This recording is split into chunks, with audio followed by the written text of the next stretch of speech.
Okay. So remember, this is what it's going to look like after the fact. Okay. So if I go back to this map, so this is prior to December 7th. Now, the Japanese are going to take this, Burma, in May. Okay, but on December 7th, they're going to attack here, here, and then, of course, all these island chains, and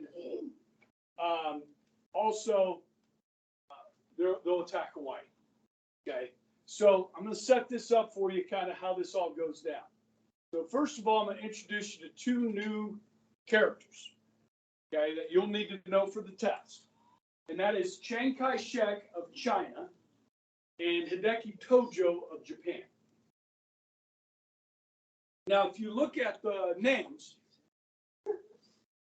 they're kind of easy to remember which one belongs to which one. Okay, so Chiang, CH, China, CH. Tojo has a J in it, as does Japan. Okay, so it's 2 points easy on the test. Okay, there's only 2 Asian names on the test. I don't know. Yamamoto might be on there. Well, not yet. Okay, but anyhow. All right, so Japan demands that the U.S. cut off aid to China, to Chiang Kai-shek. We demand that they pull out of China. Now, I don't know about you guys, but that kind of sounds like fighting words. Okay, these are pretty strong words towards each other. Okay, now Tojo comes to power in Japan in mid-October 41, and he is the one that's going to convince the emperor that if we can destroy the American Navy in the Pacific, we can do whatever we want in Southeast Asia and the Pacific. Okay, so this is a calculated risk on the part of the Japanese. But remember, we cut off oil from Japan, so they've got about a 6-month supply. So they're going for it here. Okay, now, United States, and guys, we're going to be talking about Chiang Kai-shek, not just for this war, but future conflicts and so forth. He's going to be around a while. Okay. Got music going on. That's what I heard, dude. Oh my gosh. Sorry about that. You didn't like that? No, I could just hear it, but I just couldn't figure out where it was coming from. Or what the song was? Yeah. Okay. So, guys, when armies and navies talk to each other, they don't do so in the native language. Our Navy doesn't communicate with each other in English, okay? We use codes, okay? So the Japanese naval code was very difficult to break. My daughter actually did her NHD project on this. And so trying to figure out what they're saying when they're communicating with each other. We have Japanese Americans that speak Japanese. We have Japanese Americans in our intelligence community and our military that could help translate Japanese to English, okay? So the Japanese are going to go beyond that and have their own, like, naval codes, code talkers, okay? This is why smart people are important. So we put our best and brightest on this, try to figure out how to break their codes so you know what they're doing ahead of time. Okay? Some of you guys might be familiar with the German code called the Enigma. It's a machine. Okay? And so we'll talk about that later. But we knew the Japanese were going to go on the attack. We just didn't know where. So we're thinking definitely Philippines, the Malay Peninsula, where Singapore is, those are likely targets. Okay. The British warned us that Pearl Harbor was a target. Now, of course it was. That's where our Navy was.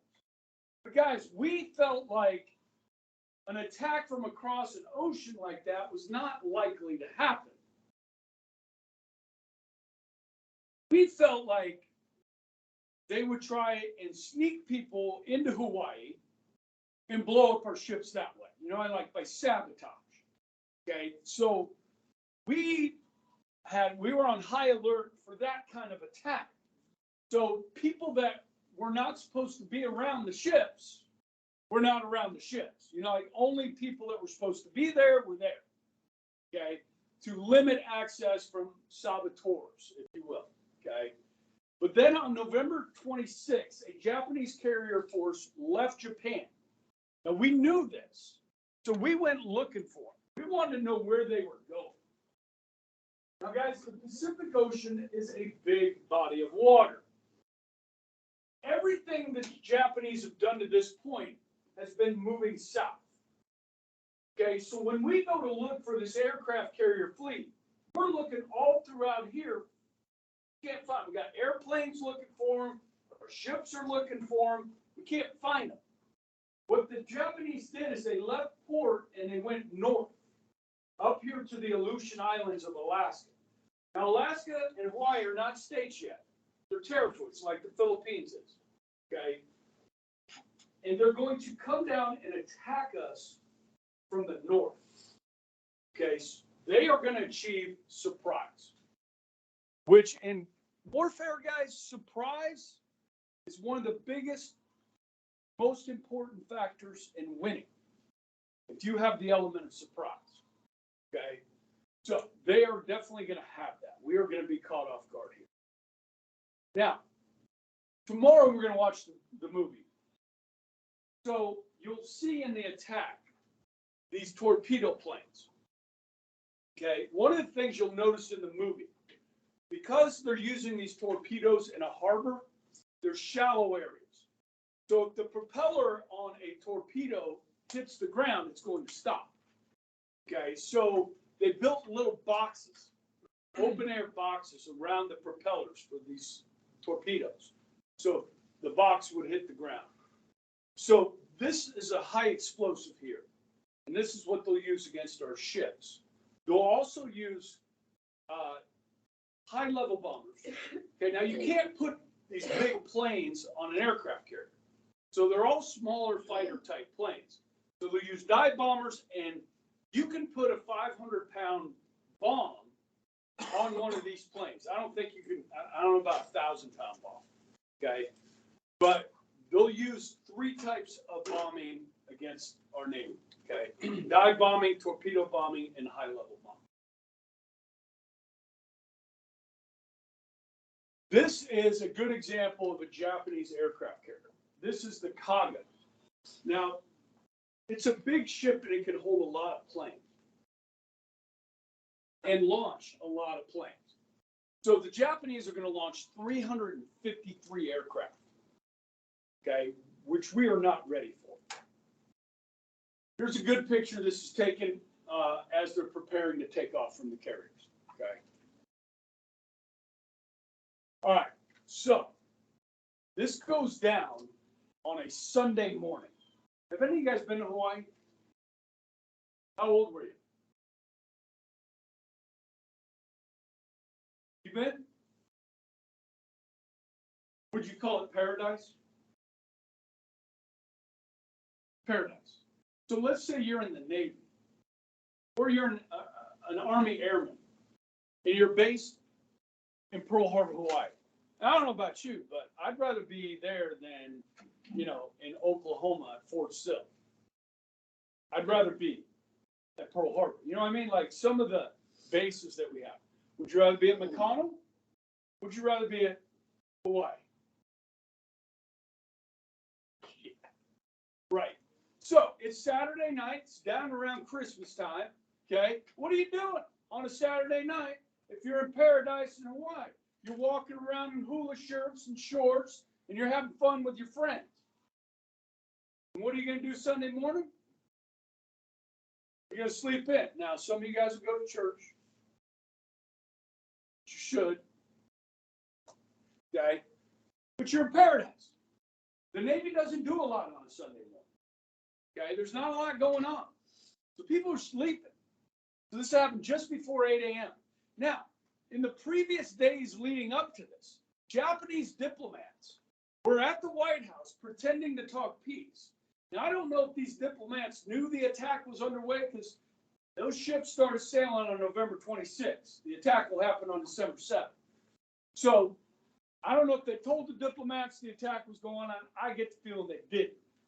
But they were talking peace with the Americans, even the day before. Okay? And it was a lie. Japanese planned this attack months out, took a lot of planning to do, achieved complete surprise. So we're going to see two waves of aircraft. First wave will have 191 planes. Okay, so you're on your ship, you're sleeping on your bunk, and you start hearing explosions. You come out of your ship onto the deck, and the sky is full of Japanese fighters. Okay, and bombs are going off everywhere. Okay, torpedoes are going up. Okay. An hour later, 170 more aircraft come. There was a third wave planned, but they did not send it. Okay. This was a perfect surprise.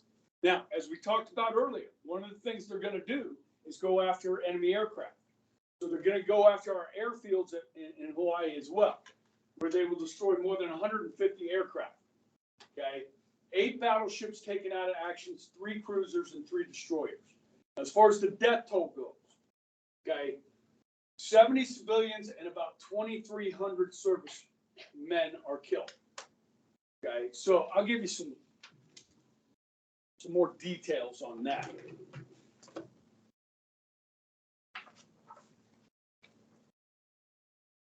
Now, any of you guys into conspiracy theories?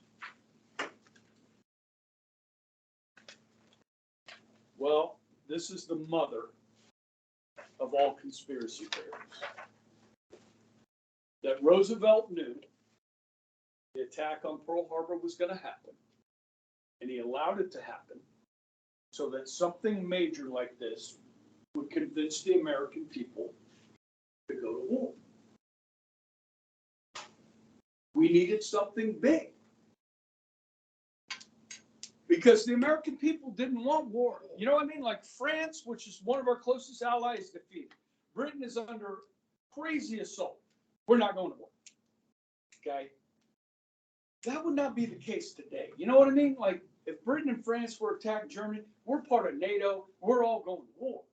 Okay? So it's different. So we needed something big. Now, what people use here for this conspiracy theory is this. What you don't see up here are any aircraft carriers sunk at Pearl Harbor. Because for the first time in the previous 6 months, all of the aircraft carriers in the Pacific were out to sea. And we knew that we would need those aircraft carriers to win the war eventually. We couldn't risk losing them. So the theory is that Roosevelt got all the aircraft carriers out of there and then allowed the attack to take place. Now, I don't buy this, okay? I don't think anybody envisioned an aircraft carrier force coming across the Pacific and hitting us like this. It's never been done before. So you got to have a pre-December 7th mindset here. You can't look back in hindsight. You got to go back to December 6th. And say, okay, what did we think was going to happen? Okay, so to give you some more specifics, for the Navy, 2,008 sailors killed, 710 wounded. The Marines, 109 killed, 69 wounded. The Army, 218 killed, 364 wounded. Civilians, 70 killed, 35 wounded. Now, some of these ships are sunk. The Arizona will capsize and sink. So, Grace, did you guys go to the memorial there? You just went on vacation. So, guys, the Arizona had a lot of sailors inside the ship when it capsized and it went down. They tried to get those men out before the ship filled up with water, but they couldn't get them out. So this became their resting place. They decided not to cut the ship open and take their bodies out. They laid them to rest there, and they built a memorial over the top, USS Arizona. okay, which you'll see in the video. They capsize and turn, okay? So that's the resting place for them. That's their grave, okay? And that Arizona's still there. You can see it under the water if you go visit, and there's still oil, you know, seeping up from time to time from that ship that's been underwater for 80 years, okay? So we lost the battleship Arizona, the battleship Oklahoma, the target ship Utah. We lost 2 destroyers, the Kassin and the Downs. Now, there were some that were beached or sunk but salvageable. We were able to repair them. That would be the battleships West Virginia, California, and Nevada. Then there were damaged ships, battleship Tennessee, Maryland, Pennsylvania, cruisers Helena, Honolulu, and Raleigh. There was a destroyer Shaw that was repairable, and a repair ship Vestal that was repairable. We lost 96 Army aircraft, 128 damaged, 92 Navy aircraft, 31 damaged.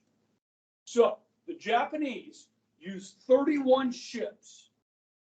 They brought 31 ships. They had 353 aircraft. They lost 29 planes. They also lost 1 large submarine and 5 midget 2-man subs that were lost. Total deaths for the Japanese, 64 men, and an unknown number on the large submarine that we sunk. Now that large submarine, guys, was spotted at 6 a.m. outside the harbor. The USS Ward sunk it. They radioed back to headquarters, 6 a.m. on a Sunday morning. That message was coded. It had to be decoded, okay? And that took too long. If they would have been able to notify everybody at Pearl Harbor, hey, we just sunk a Japanese sub at 6 a.m., they could have got everybody on high alert. But it was 6 a.m. on a Sunday morning. The British had given us radar. So that morning, when 191 planes are picked up on radar, this should have been a warning. But there was a shipment of B-17s coming in from the mainland, our planes, scheduled for that morning. So they ignored the radar, which would have given us advance warning. Just a few minutes would have helped. They achieved total surprise. Okay, so when I show you this, so this is just another picture of the Japanese. This is Ford Island. Okay, and this picture is actually taken while Pearl Harbor's under attack. See an airplane here and one here and a large explosion here. We limited access to this island, and we put all our ships real close together so that we could monitor who was going towards, who was in the area of the ships and who wasn't supposed to be there. But by bunching all our ships together, we made it easier for the Japanese to attack them. Okay? So as this happens, the airfields will be hit, ships will be hit, okay? And it's absolutely total chaos. Okay? When 350 planes come in and you're not prepared for this, okay? So you'll see that kind of stuff in the movie. We have a little extra time, so we'll watch some today and tomorrow. So unlike 9/11, which is the most documented event in history, because everybody got out their cameras, you know what I mean? And you had time to take pictures and video and so forth. At Pearl Harbor, we don't have that type of, like video that you can actually show. And there's a limited number of pictures that you can find on Pearl Harbor. Okay, these are a few that you'll find in textbooks and so forth. Okay. So, guys, this is going to rattle the United States. Now, like the World Trade Center in New York, when I was at school and a kid came in and said, a plane has flown into the World Trade Center, I had no idea what the World Trade Center was. It was the Twin Towers in New York. Most Americans didn't know the World Trade Center. Most Americans never ever heard of Pearl Harbor, Hawaii. Now, they knew of Hawaii, but they didn't know about Pearl Harbor, okay? Well, that's going to become like a household name immediately. Guys, the next day, you got volunteers lined up at the Marine recruiting place, the Navy recruiting place, the Army recruiting place. You got long lines of volunteers, okay? And as word spread about this rapidly, we had, I mean, millions of people volunteering. You guys, we had an entire senior classes of young men that enlisted together. They all went down and joined together. Okay, small towns like Colwich, Andale. Okay, like, and so all the young men are off. They're going. Okay. Now we did have to institute the draft as well, but immediately we had a huge surge of people volunteering. Okay, and I mean it's a little different today. You know what I mean? But I think if the crap really hit the fan, again for us, I think we would rise to the challenge. Okay, now I teach at a Catholic school here in Wichita, Kansas. And I'm around a lot of good young men, okay? And so I have a lot of faith and a lot of good young women, okay? But I have a lot of faith in our future. Obviously, we have problems in this country, but I think we could rise to the challenge. So, the next day, Roosevelt addresses a joint session of Congress, okay, and basically calls out the Japanese for this cheap surprise attack on the United States while they were pretending to talk peace, okay, that this is a state of war exists between the Japanese Empire and the United States. And Congress will declare war on the 8th of December. Okay. What's interesting here, guys, we did not declare war on Germany or Italy. 3 days later, they declare war on us. Now, they're kind of doing us a favor here because I don't know how long it would have taken for the United States and Italy for us to declare war on them. I don't know how. That could have taken months. I don't know. They did us a favor. Because remember, the Atlantic Charter, Churchill and Roosevelt met. They said the first thing we're going to do is deal with Europe first. Now, trying to deal with the Pacific, guys, is going to be really difficult. Here's the thing. If we bring our Navy into here, our aircraft carrier, and we lose them, we're in trouble. We're going to have to take this slow, okay, in the Pacific. Now, I've been watching the Pacific on Netflix in preparation for teaching this again. It's on, if you get a chance, I mean, skip forward to like episode 7 or 8. It's crazy what our troops had to endure on these islands. Here's the thing, guys. We have to keep Australia open. We've got to be able to get ships into Australia. So there's certain pieces of real estate we cannot give up to the Japanese.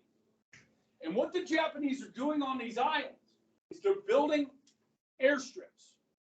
So they can put bombers on these airstrips. We bring our Navy in, they can destroy our Navy from the air. So what we're going to have to do, guys, is we're going to have to take back all of these islands that the Japanese have airstrips on. The first one's going to be here. So this is 41. Philippines, Burma, Malaya, Dutch East Indies all get attacked. All these islands get attacked. The Japanese start to build an airfield here on the Solomon Islands, Guadalcanal. In 1942, the U.S. 1st Marines are going to Guadalcanal. And they're going to get their first taste of fighting the Japanese on these jungle islands, which is brutal. Okay? And I will document that well when we get to the next section. Okay? But the Philippines. Now, I just posted a homework assignment this morning. Anybody get notifications, see that come across? Okay? It's due Monday night. You got a week. Okay? One of the questions is about what happens in the Philippines. American and Filipino troops are going to be overrun here. They will be pushed to the south to an island called Corregidor, where eventually American troops will surrender. Those troops are forced on a march over 60 miles through the jungle, where thousands of them will die without water or food. Okay? It's known as the Bataan Death March. It's one of the questions on your homework. Okay? So we're going to lose here. We're going to lose at Wake Island, okay, which we controlled at the time. And we're going to have to go fight selectively. Really, the push to take back this whole thing will not happen until 1944, 45. Okay? So that's what we're up against. It's a long road back. Okay? But the Japanese have awoken a sleeping giant. And we are angry. Okay? And there's nothing stronger. There's nothing stronger than a volunteer. Okay? When you have volunteers fighting for their country, that's a lot different when you got somebody that's forced into the military. Okay? As the Germans found out. All right. I'm going to cut it off there. Any questions over this? What happened at Pearl Harbor?